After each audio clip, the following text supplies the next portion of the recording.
Hello guys, today we have to do part 3 of chapter number 10, that is light reflection and refraction. So we have done part 1 and part 2. If you have not seen that videos, please see that videos. So we will start from some definition of spherical mirrors. So first is pole. किसी भी mirror का पोल. अब हम पोल की definition करते हैं कि पोल होता क्या है. It is the mid point of concave और कॉन्वेक्स मिरर. या तो कॉनकेव मिरर कह लो या कॉन्वेक्स मिरर, दोनों किसके पार्ट हैं? स्फेरिकल मिरर के पार्ट हैं. तो स्फेरिकल मिरर का जो मिड पॉइंट होता है उसे हम कहते हैं पोल. फॉर एग्जांपल ये हमारा मिरर है, उसका मिरर का मिड पॉइंट जहाँ भी होगा उसे हम क्या कहेंगे? Pole. Next definition is centre of curvature. It is the centre of a sphere from which concave और कॉन्वेक्स मिरर इज फॉर्म्ड. ये किसी भी स्फीयर का सेंटर पार्ट होता है जिससे कॉनकेव या कॉन्वेक्स मिरर फॉर्म्ड होते हैं, उसे हम क्या कहेंगे? Centre of curvature. Third definition is radius of curvature. अब रेडियस ऑफ कर्वेचर की डेफिनेशन बिल्कुल सिमिलर है सेंटर ऑफ कर्वेचर से. सेंटर ऑफ कर्वेचर क्या था? एक स्फीयर का सेंटर पार्ट था, लेकिन रेडियस क्या है? स्फीयर की रेडियस है. It is the radius of a sphere from which concave और convex mirror is formed.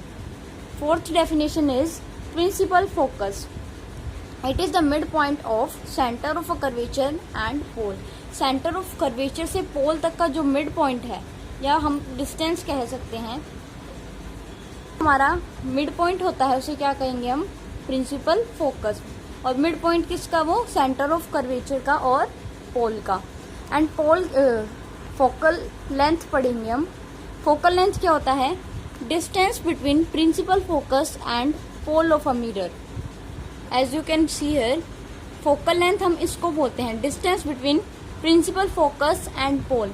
Focus और पोल इन दोनों के बीच का जो मिड पॉइंट होता है, और वी कैन से इन दोनों का जो बीच का डिस्टेंस है वो किससे मेजर करते हैं? हम फोकल लेंथ से मेजर करते हैं. तो सबसे पहले हमने सेंटर ऑफ कर्वेचर के बारे में पढ़ा. सेंटर ऑफ कर्वेचर क्या है? Centre of sphere from which concave और कॉन्वेक्स मिरर आर फॉर्म्ड. और रेडियस ऑफ कर्वेचर क्या होता है? Radius of sphere from which either concave और कॉन्वेक्स मिरर इज फॉर्म्ड. इसमें इसकी रेडियस क्या होगी? रेडियस जो है वो स्फीयर की रेडियस होगी. और स्फीयर कहाँ से कट आउट हुआ है? जैसे यहाँ पहले एक स्फीयर था, उसका पोर्शन कट आउट किया तो क्या बना? हमारा मिरर बन गया. तो हम इसकी डेफिनेशन में रेडियस ऑफ कर्वेचर की में क्या लिखेंगे? Radius of curvature is the radius of hollow sphere, और we can say sphere from which concave और कॉन्वेक्स मिरर आर फॉर्म्ड. तो हमारी ये कुछ डेफिनेशंस थी. और जो हमारा ये मिरर का यहाँ से यहाँ तक का पार्ट होता है, इसे हम कहते हैं एपर्चर. क्या कहते हैं इसे? एपर्चर. एपर्चर क्या होता है? Diameter of reflecting surface of mirror. अब कोई भी इस मिरर का रिफ्लेक्टिंग सरफेस क्या है? ये वाला है रिफ्लेक्टिंग सरफेस. इसका जो डायमीटर है उसको हम एपर्चर कहते हैं. सो एक बार रिकॉल करते हैं हम डेफिनेशंस को. हमने फर्स्ट डेफिनेशन पढ़ी पोल. पोल क्या होता है? कॉनकेव या कॉन्वेक्स मिरर का mid point. Centre of curvature क्या होता है? Centre of sphere from which concave और कॉन्वेक्स मिरर इज फॉर्म्ड. किसी भी स्फीयर का सेंटर पार्ट जिससे कॉनकेव या कॉन्वेक्स मिरर फॉर्म हुआ है. रेडियस ऑफ कर्वेचर क्या होता है? किसी भी स्फीयर का रेडियस जिससे कॉनकेव और कॉन्वेक्स मिरर फॉर्म्ड हुआ है. उसके बाद प्रिंसिपल फोकस क्या होता है? सेंटर ऑफ कर्वेचर और पोल का मिड पॉइंट जो होगा वो क्या होगा? फोकस. एंड उसके बाद हमने पढ़ा फोकल लेंथ. फोकल लेंथ क्या होता है? प्रिंसिपल फोकस और पोल के बीच का जो डिस्टेंस होता है उसे हम फोकल लेंथ कहते हैं. And then aperture. एपर्चर क्या होता है? रिफ्लेक्टिंग सरफेस का डायमीटर. किसी भी मिरर की रिफ्लेक्टिंग सरफेस का डायमीटर क्या होता है? एपर्चर होता है. सो ये हमारी कुछ डेफिनेशंस थी रिगार्डिंग द मिरर जो हमें लर्न करनी थी. अब हम एक रिलेशन देखते हैं.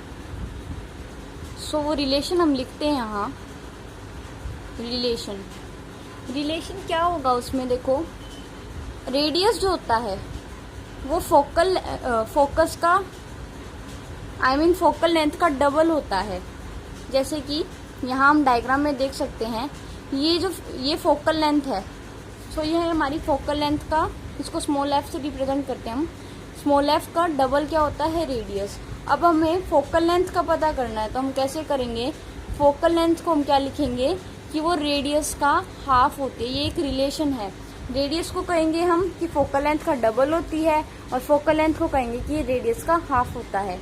ये हमारा एक रिलेशन है, जिससे हम, अगर हमें आर गिवन है तो हम एफ फाइंड आउट कर सकते हैं, और एफ गिवन है तो हम आर फाइंड आउट कर सकते हैं। अब हम रूल्स करेंगे इमेज फॉर्मेशन के।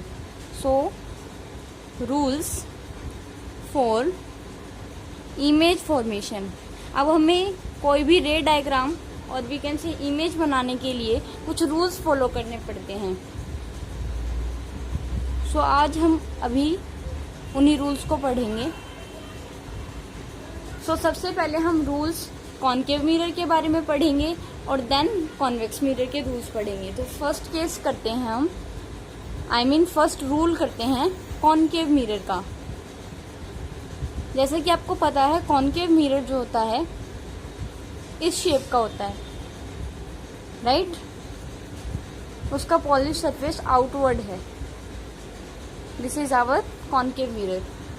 एंड आपको पता है यहाँ क्या होता है, पोल। यहाँ हम स्केल से मेजर करके लाइन लगाएंगे, ओके। यहाँ होता है सेंटर ऑफ कर्वेचर, यहाँ प्रिंसिपल फोकस।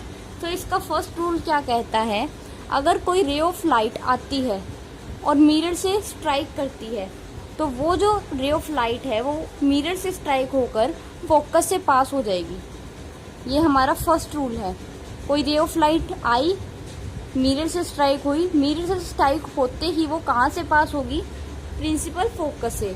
अगर हम यही रे डायग्राम नीचे से अगर हम रे लेते हैं, फॉर एग्जांपल यहाँ से कोई रे आई नीचे से, वो स्ट्राइक हुई मिरर पे, तो वो कहाँ से पास होगी, फोकस से। तो हमने ये फोकस से पास कर दी, ओके। सो हमने इस रूल में क्या पढ़ा कि कोई भी रे ऑफ लाइट अगर प्रिंसिपल, ये क्या है हमारी प्रिंसिपल एक्सिस, इसके पैरेलल आएगी। ये वाली जो प्रिंसिपल एक्सिस है इसके पैरेलल है ये लाइन भी, एंड ये वाली रे ऑफ लाइट भी क्या इसके पैरेलल है।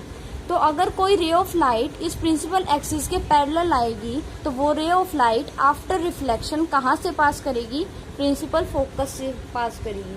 सो this is our first rule of concave mirror. अब हम सेकेंड रूल की तरफ बढ़ते हैं।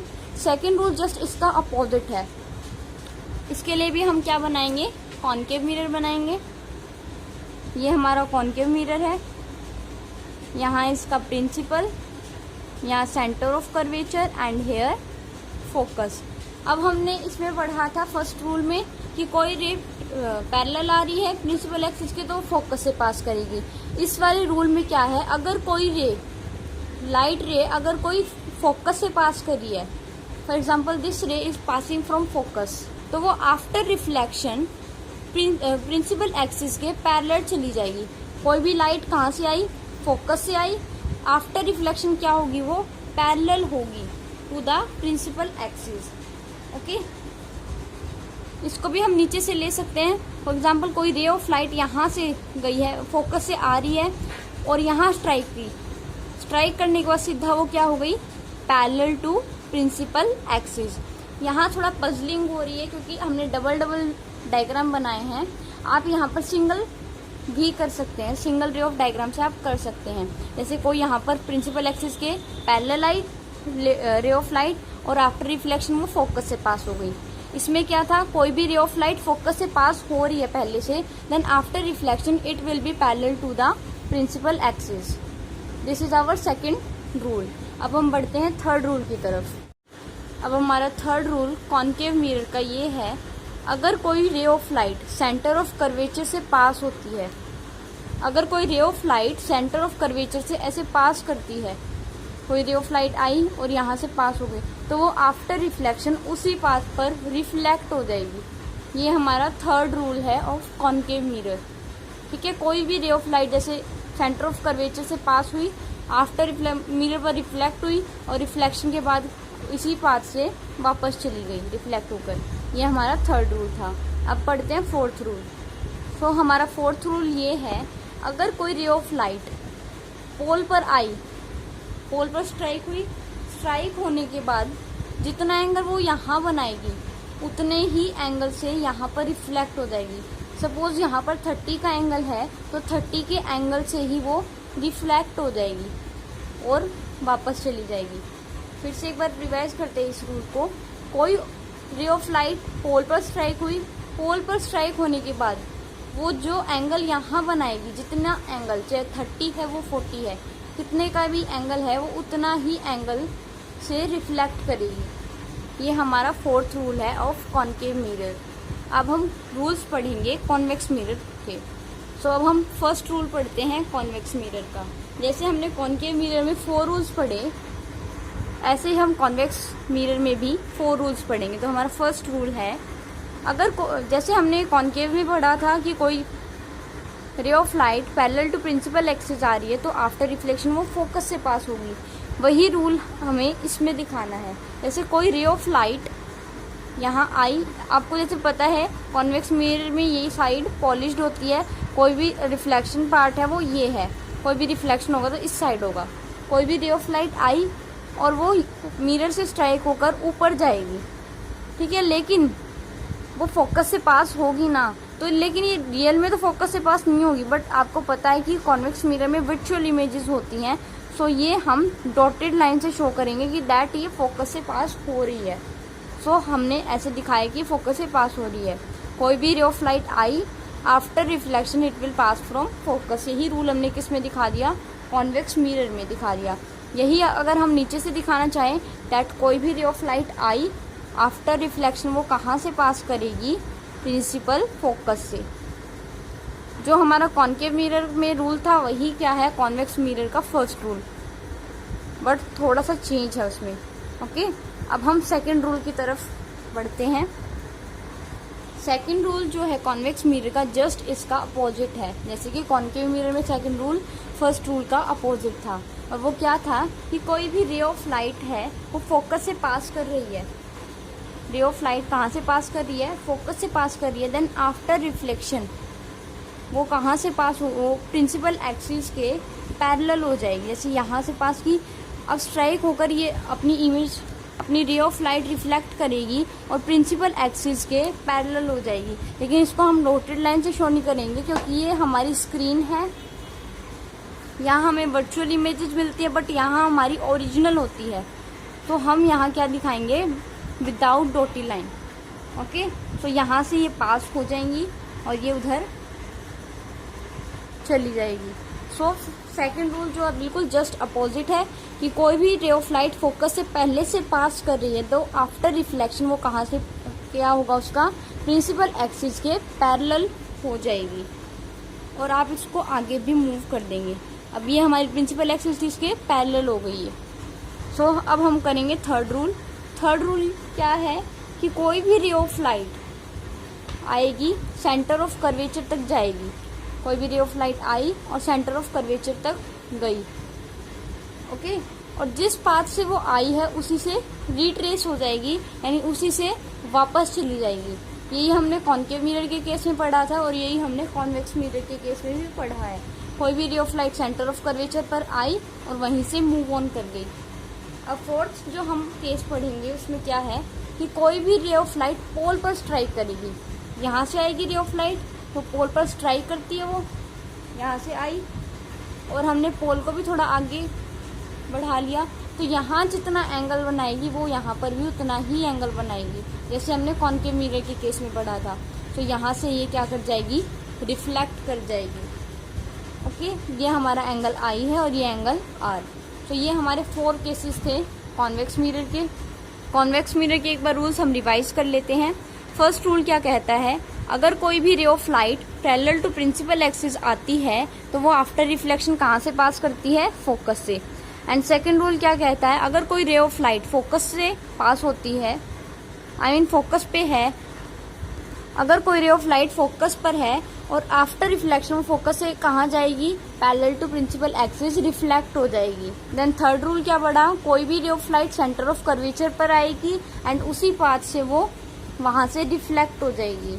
एंड फोर्थ रूल क्या है हमारा, कोई भी रे ऑफ लाइट पोल पर स्ट्राइक कर रही है और पोल पर स्ट्राइक करने के बाद वो जितना एंगल यहाँ बनाएगी उतना ही एंगल से वो रिफ्लेक्ट कर आगे चली जाएगी। सो 4 रूल्स हमारे कॉन्वेक्स मिरर के हैं और 4 रूल्स कॉन्केव मिरर के हैं। इन रूल्स को पढ़ने के बाद हम करेंगे image formation of convex mirror and concave mirror.